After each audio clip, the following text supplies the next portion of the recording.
Split champions! 3 rookies prove themselves worthy of the top 4 in the EU LCS. A double kill for Perks! This guy is a madman!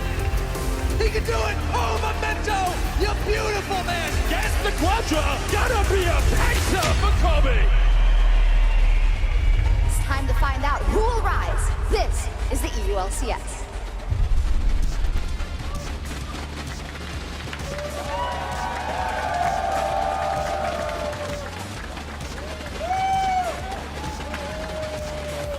Welcome to week 6 of the EU LCS Summer Split. It is Pride weekend here in Berlin, and we are proud to show our support to our LGBTQ+ colleagues, players, and community worldwide. There will be lots of celebrations around the city. We'll also be sporting our badges the entire weekend as a sign of support, but we'll also be covering the EU LCS. I'm Eva Schock, supporter, joined by Martin de Visio-Lunge, and a very familiar face to some of you who may have been watching the EU LCS for a while, the head coach of Mad Lions in the LVP Superliga, Alvar Aranea Martin Alienar. Wow, what an introduction. That was the best introduction I ever had. Welcome. Awesome to have you.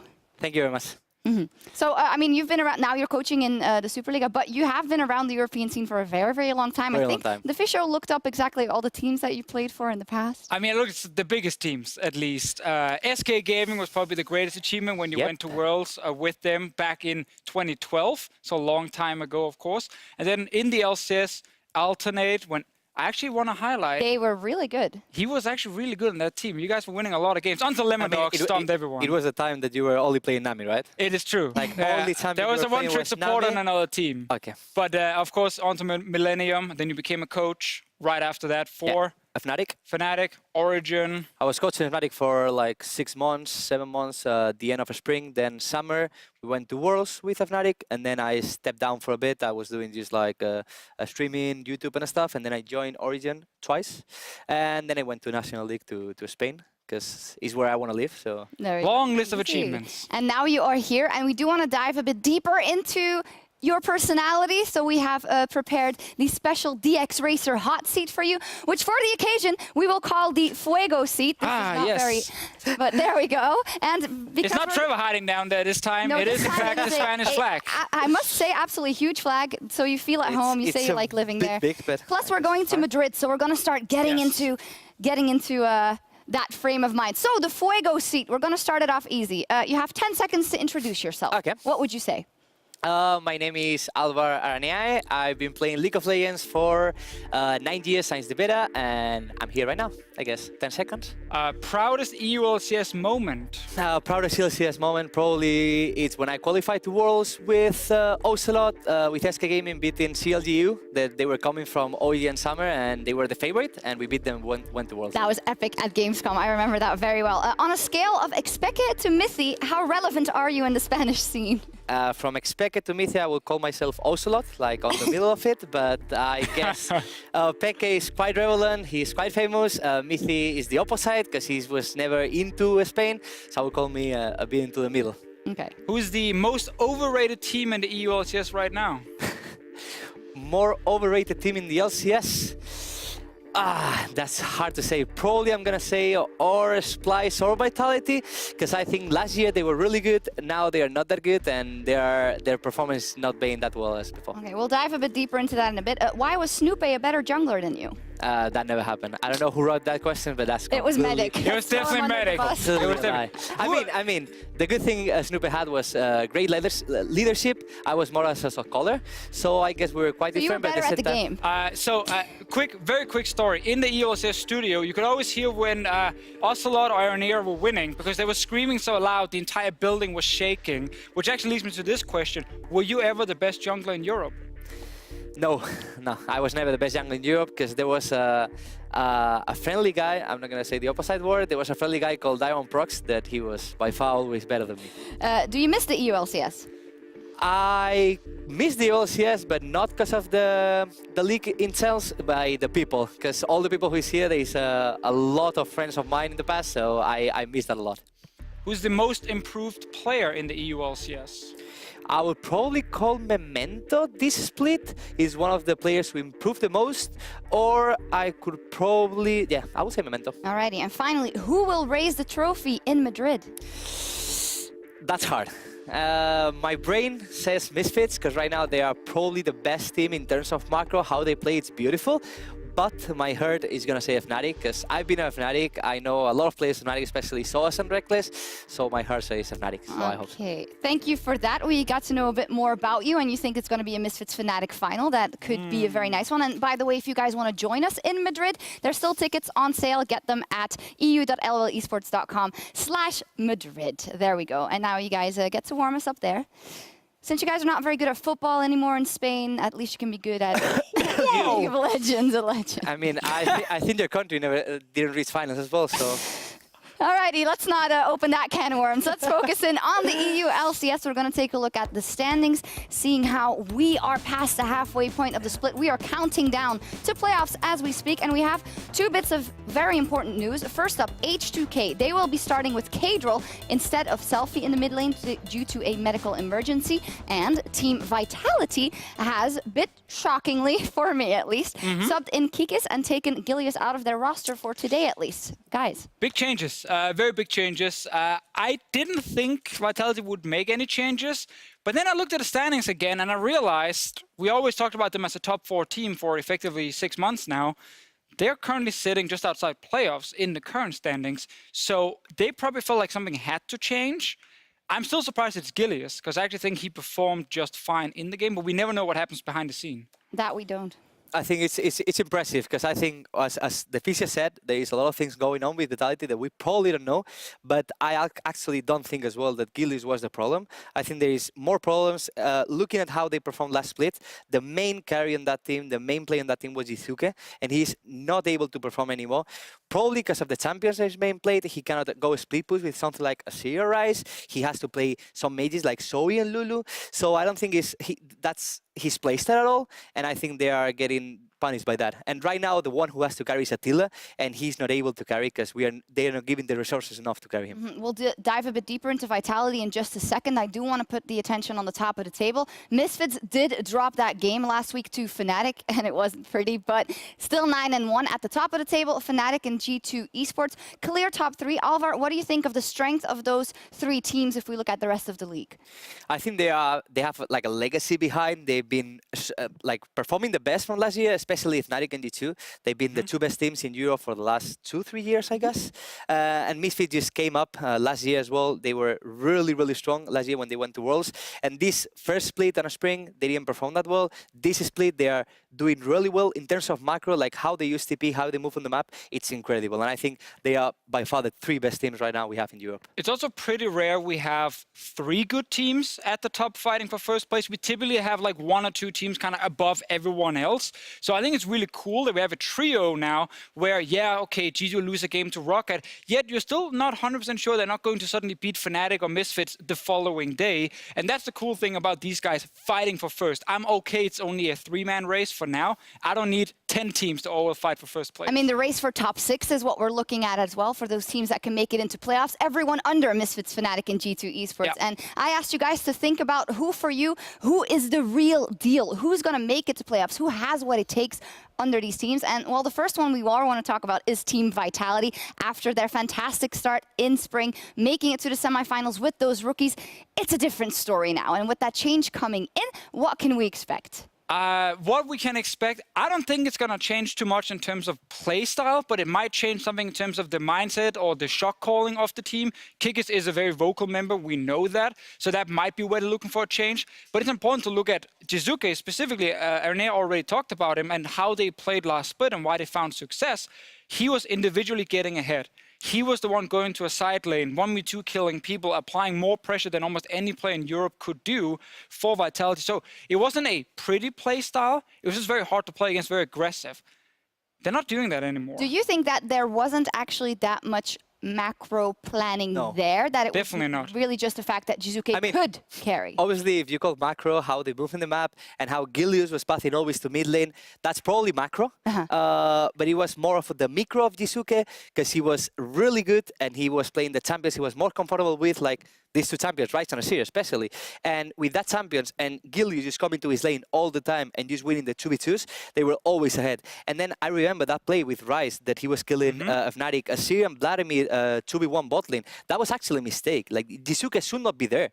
Like, that's a macro mistake from him, but still, he was so ahead by Gilius that he can pull that off. And that's how you get 7-0 in the start. The thing about Vitality last bit, though, team fighting and late game was a bit of an issue. The Baron calls, and of course, dropping games once we went past 30 minutes. This split, because again, they're not doing the Jizuke crazy split push style, they have to team fight a lot. They group mid lane, they look for these engages, but the right carries are not getting ahead. So they're not winning these team fights. I would love to see Attila being the guy they can rely on. But it's not been happening lately, and it needs to happen. And that is why we are keeping a close eye on Vitality, especially this weekend, and especially the fact that they've brought in Kikis. We'll see how that changes the dynamic. A second team that I want to talk about is Schalke 04, because they are on a 4-game winning streak. They, to the naked eye, it looks like they have turned it around, and they are finally on track. But the Fisho, you wanted to temper the hype just a little bit. Seeing as I guess I was the main person to start the hype train. After You're conducting it. Yeah, basically. But after you asked me, 2 weeks ago, can these guys make playoffs? We said, if they do well against these bottom teams, H2K, Giants, Unicorns, then they will make playoffs. They got 4-0, the last 4 games. Perfect. We couldn't ask for more. Problem is, the play is not always perfect. And now they have Fnatic and G2 this week. So I wanted to slow down the hype a little bit. I will say playoffs team, 100%. Top team in Europe yet? No, not convinced. It's going to be hard to be a top team, especially when you have these 3 teams that are Fnatic, G2, and Misfits. They are quite ahead of them. I think, as the Fisher said, Schalke is obviously a top team, a playoff team, but I don't think he's going to fight to go to the finals because I think they are not on that level yet. Do they have a chance to go to Worlds? I would say they have a low chance, also because of no points last split, so it would have to go through a gauntlet realistically, unless they surprise us in playoffs. I think they're relying too much on a single player. The Duck? The Duck. There you go. Look at that transition right there. You have the Duck. It's happening. Don't call it out, man. We're just smooth. The thing with Schalke now is they've learned it's not about Chachi carrying. It's not about the bot lane carrying. All resources goes to mid. He's on Yasuo. He's on different carry champs. I mean, the other thing is, if they come back to the AD carry meta, Upset is a really good AD carry. He didn't prove himself last split. Yeah, I was about to say. He didn't prove himself last split, but I still believe on this kid. I still believe this guy can be on Hansama level. He needs to do that if it goes back to AD carry meta. For now, it is Nuke Dog only. And against caps and perks, you don't have an advantage in the mid lane. Well, this is the important bit we're getting to. Is Schalke the real deal? Is it the year They're of the the real Duck? deal as a playoff team, yes. Yes, but if they beat Fnatic and G2 and Misfits, all 3 of them win in the Worlds. next 2 weeks, then we can definitely say they are a top team. Nuke Duck said himself, it's only the year of the Duck if we go to 0 this week, and they're going to have to start by beating Fnatic later on. So that'll be a tall order, but we're taking a look at Schalke at the last game of the day. And the last team I want to talk about in terms of the playoff race is one that you wanted to talk about, Alvar, and it's quite a surprise to me. You want to give some praise to the Unicorns. They're better than they seem and their record suggests. Yeah, I think there's always, like, in every single year, there is one team that is called the Scream God. The Scream God. Or the typical team who goes on the training during the week, doing really well on scrims, performing really well, having their laners killing 1v1, having really strong performance on scrims, but then they come to the States, they come to LCS, and their performance is not that good. We saw last weekend the game versus Fnatic, how Caps was just rolling over Exile, and that's something you don't want to see from a team that you're hoping to go to playoffs. I still believe the team has the potential with a player like Cold, that I think he's right now one of the best junglers in Europe, or one of the smartest junglers in Europe, so I still have my faith for them to go to playoffs. So we're tallying the 3 last spots in playoffs. We already talked about Vitality. Do you guys still think is going to make it at least? It's going to be hard. I think Splice, Vitality, I don't know. But you guys are sure? So this is what I love. I feel like there are so many teams who can still make playoffs. Rocket, Vitality, Unicorns, Schalke, Giants even have been winning games lately. It makes it so difficult because now with Kick is in there, we don't 100% know if that makes Vitality better or not. We don't know if Schalke will lose the next 3 games against the top teams and suddenly they're sitting outside top 6 again. I'm just afraid with unicorns, time is running out. It is running out. And it's like last split, they lose too many games early on, so when they start performing, when they finally click on stage, they have to win almost every game to make it in, and then that's pretty tough. Well, we'll see. In any case, as you know, we don't have all the knowledge. The official sometimes dares to claim so, but we want to know what you guys think. Who is the real deal? Who is going to make it into the playoffs? And tell us why at LOL Esports using the hashtag ReadyCheck, and we will read them out later in the show. Well, for now, though, a lot of changes coming in to player changes as well as a patch change. We'll be playing on patch 8.14. Some new changes on the Rift. Official, break them down for us. Yeah, so this patch was it was kind of interesting because there were so many buffs and nerfs, but they were very small ones for the majority of the patch. But there were some big ones that will change the meta a bit. The first one is the change to jungle items with Smite, where funnel comps will get hurt a lot because of this. You no longer get the full amount of gold if you have, you know, these items and the Smite, and you go into a lane and you grab the minions, unless you get the full enchantment. So it's delayed when you can get full amount of gold out of this, and this will hurt the Smite strategies and especially the funnel comp. In the middle, that's Storm Racer. This item is one of the best items in the game, and it just got buffed again. Like, it is actually insane how strong Storm Racer is going to be on so many different picks in the current meta. You're going to see it on AD carries, you're going to see it on things like suddenly, you know, top laners that can actually one-shot you, roaming champions everywhere. This item will be built, and it is a big deal. The last thing, it is about teleport. It has been now nerfed again. I want to say it's been a while since it got nerfed last time, but it is a minute longer cooldown. There's also longer cooldown if you cancel it. We're still going to see teleport quite a bit, but it is definitely not as strong as before. And it does punish teams a lot if you fail your TP, if you cancel it even, or if you just go to the wrong place at the wrong time. So I think some of the weaker macro teams will get punished due to this change and might have to switch off teleports if needed. Well, is there any team that comes to mind that will maybe become worse because they just like to TP back to base and then come back if they make a mistake or this or that? I mean, the team we were praising, or I was praising, was Misfits, but they don't TP to go back to lane. They use TP to help the other lane. So bot lane has double TP, top lane has TP, so every single time they are in trouble, they TP from the other lane. But I don't think it's going to change for them. I think they're going to keep running the TP. I think they're going to keep working on their macro with this. So I think top laners definitely will still run TP. Yeah. I think you might just see 1 or 2 less per game, but we've had games with 8 teleports, you know, so it's not really like we're not suddenly going to see it at all. They can stand to die down a little bit. Now we know about item changes, about teleport changes, but we also want to know about champions changes. And for that, Verius, he put on a costume and he highlighted some new and upcoming champions in picks to watch. Let's check it out.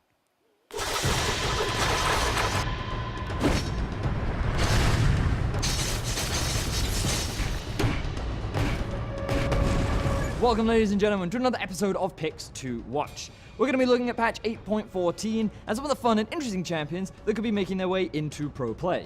Without further ado, let's jump right into it. First up, we've got an armored badass who loves to do a little skydiving. It's Pantheon. You know, now that I think of it, I've always wanted to be a Link. Before he gets to dropping in from above, he's got jungle camps to clear, and the buff to his early attack speed should help him get through his pathing in a flash. When you add that onto his high base damage and movement speed, plus the block from his Aegis protection, it gets even easier for him to gank and skewer his enemies for some early game shish kebab. Oh, and be on the lookout for flashless opponents, because his point and click crowd control means he's just a hop away from getting within spear's reach. As if this wasn't enough, the Artisan of War gets even more useful at level 6, when his semi-global ultimate becomes a great tool to drop in and even the odds when skirmishes and fights break out. His main damage abilities scale incredibly well, meaning he doesn't need that many items to cut his enemies down to size. Speaking of items, Pantheon's build path is straightforward but fairly flexible. He'll always start off with a warrior enchant, which can be followed up with a black cleaver, guardian angel, or Sterix gauge, depending on what the game calls for. Pantheon's built to pack a punch in the early game so that he can start rolling into a spear throwing snowball. He has to make it a point to grab an early lead and then look for flanks later on, because if he doesn't, it'll be Pantheon's short range and lack of teamfight utility that disgraces the Art of War. Is it hot in here, or is that just seeing Verius in one of those Pantheon suits? I think it's just warm in here. It's definitely warm in here. That's definitely it. So Pantheon, guys, what are you thinking? Always an amazing champion to watch in competitive and to hear cast, but is it a realistic one for competitive, Alvaro? I mean, I remember myself playing that champion, but it was mainly because the champion requires 0 skill, so I could be able to play it. But no, I don't think we're gonna see it on LCS. I think for solo queue is really good. I don't think in LCS it has the potential to be a strong jungler. We will see it in other regions where we have teams who are ready to try more snowball strategies. You're talking about LPL right now? LPL, NA as well. They showed us Pantheon and Rift Rivals. Like, it's one of those champions that can always work in a very specific setup, but very quickly ends up looking super weak because something backfires. We'll see. Maybe we'll see it in our match of the week, because that pits the rising Schalke and the EU LCS champions Fnatic against each other in, honestly, a monumental matchup in the race for playoffs. Let's take a look. This is a team that's just in form. They have a lot to prove, and they're going up against a team and an organization that has proven everything. This could be the time that Schalke earns a win against Fnatic. Fnatic were losing this game for 23 minutes. Kaisa is online, and Fnatic destroy Schalke. We just lost because we were like not experienced playing against, this strategy, and if the same case would happen, we would win 10 out of 10 times. The first time these two teams played as well was Schalke absolutely demolishing Fnatic. He has to play, gold card is propped, is primed, is locked down. And then losing in like 2 minutes. And they're revenge onto Fnatic. The fact that they weren't able to close out that game with like an 8k goal lead at 20 minutes definitely makes me confident going up against them next week. Caps versus Nukeduck, 2 of the longest running best mid laners in the region. The poke of G2. Oh, Nukeduck dodged it! Jumps back onto Perks, the Hexa Gunblade, and Perks is down! I mean, Nukeduck has had a lot of good games against worse teams generally. I feel like when he goes up against me, I don't know if he's afraid of me or something, but I've never really felt threatened by him. You got Caps, arguably the best mid laner in the entirety of Europe. You want someone to really bring it to Caps. Nukeduck, he's your guy. When he tries to step a bit too far and you just punish him and play well, yeah, you can punish him. Fnatic are not the unquestionable best team in summer. Caps is obliterated. The deduction of Reckless, him not being on the Rift is actually pretty huge. Mad Caps is going to jump in with the help of the Black Shield. Nukeduck gets a gold card out because the shield timed out. Amazing puts the tactical sweep to the face of Caps. Amazing's come in now. He's in the spot where he can really prove that he's not all bark without bite. He lost his job to Broxter and now they're going up head to head. I'm pretty certain Amazing's going to want to teach him a thing or two. I was the one that took his spot. He's gonna want to beat me more than anything else. And I want to show that I'm the better player. He's decent, but I don't know how it would look like if his laners weren't Caps, so what? Look at that damage! Caps destroys Hansama. I could easily bring back my 4 teammates from Fnatic Academy and still show amazing boost and bot. It's important for us that our comp matches up against their comp in a good way, and then it will be easy for us to play out the game. They have like an upgrade in every role. I don't really see anywhere where they have an advantage. Taking the junglers in mind, I think me and Caps are just on another level right now. An early game comp would actually destroy them everywhere on the map. 14, maybe even 15, and he hasn't died this game. The immortal Caps looking to stack it up. Schalke will take down Fnatic in our match of the week because they're just on form. They're on fire. They're on a winning streak. They have a style that can contain and control the chaos that Fnatic brings to the Rift. He said, what? That's not going to happen. Fnatic, they've got too much talent on their lineup. Year of the Dark, what about Year of the Clap? Woo! All right. We have some fighting words from the casters and from the players. Of course, we're looking at the Year of the Duck versus the Year of the Clap or the Caps. He's actually pointing at this. He's pointing at this, yeah. He's setting For it someone up. with such good mechanics, he's not that... Unless he's prevalent. mind gaming us and he's actually doing it on purpose. But on a more serious note, this is an absolutely huge game because this would, in probably one game, put Nukeduck and Schalke at the absolute top of our minds as one of the best teams in Europe. And on the other side, Fnatic, they want that first place spot. They don't want to see Misfits there. They want to get as much wins as possible. Also, with how badly they destroyed Misfits last week, you kind of just want to see Fnatic continue that for a couple more weeks and just show that they are the best team in Europe, because they've actually lost a bunch of games already. And whenever we get a little bit excited, they drop that one game. You're like, what's happening with Fnatic? Do they need Reckless yet or what? But I think this Fnatic team can beat Schalke. The thing is, we saw last week how Schalke played, how shaky they were in some of the games, and then you see the opposite, how Fnatic destroyed Unicorns of Love and how they destroyed Misfits. They didn't show anything special that you are like, okay, this is a new strat, they're going to play like this. No.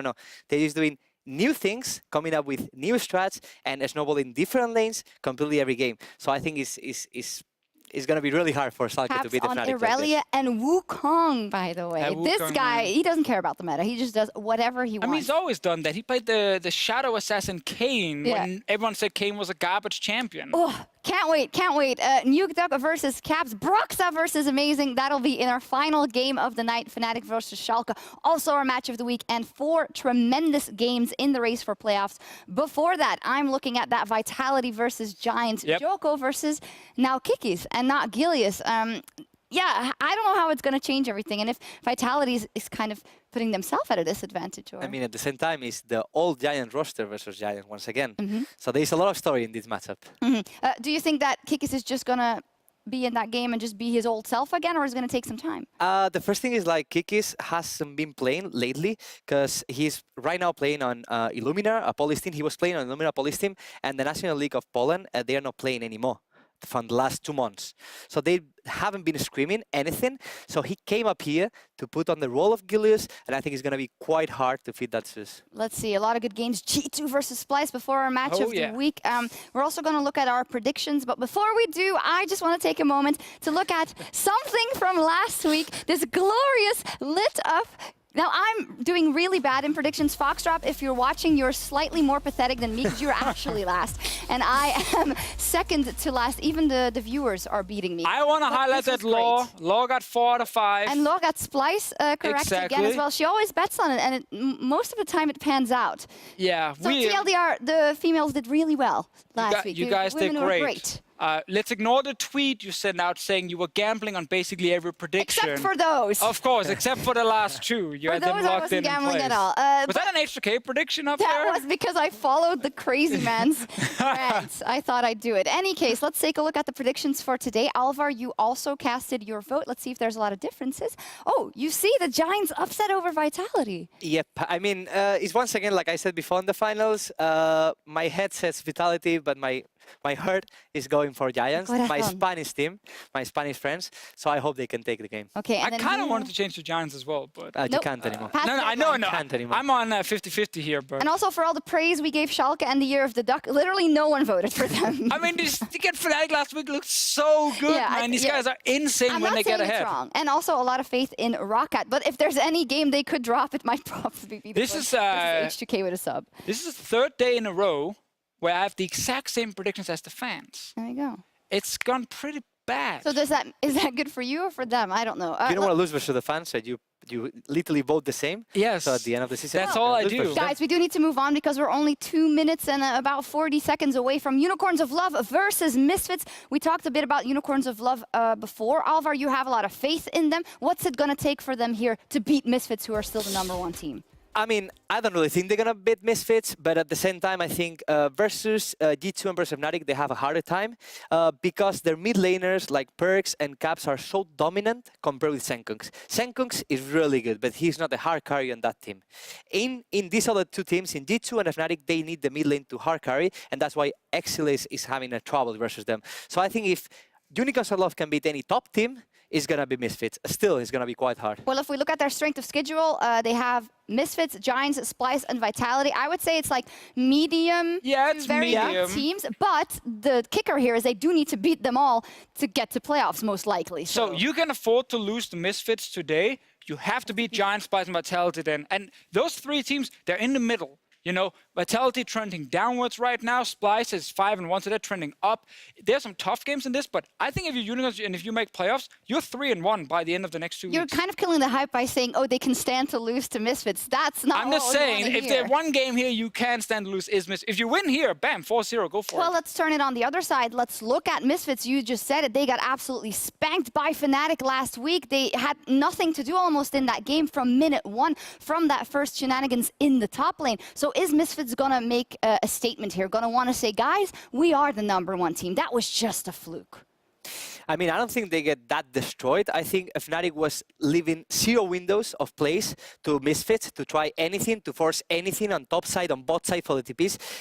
they gave them like zero window to that. So I'm not gonna say it's a stomp by Fnatic, but I think it was more than something surprising to see Wukong working that well with the jungle and having, I believe it was Spike roaming to mid lane all the time, And used to pressure. I called a stomp because Misfits couldn't do anything in that game other than one gang bot lane. They're gonna turn around this game against Unicorns. There's a lot less pressure on them in terms of the players they're playing against, and I don't think any of their lanes will struggle. All right, we will see if Misfits can come back and fight back from that loss last week and beat the Unicorns of Love. We are about ready to hit the Rift, so let's head down to our casters and get in.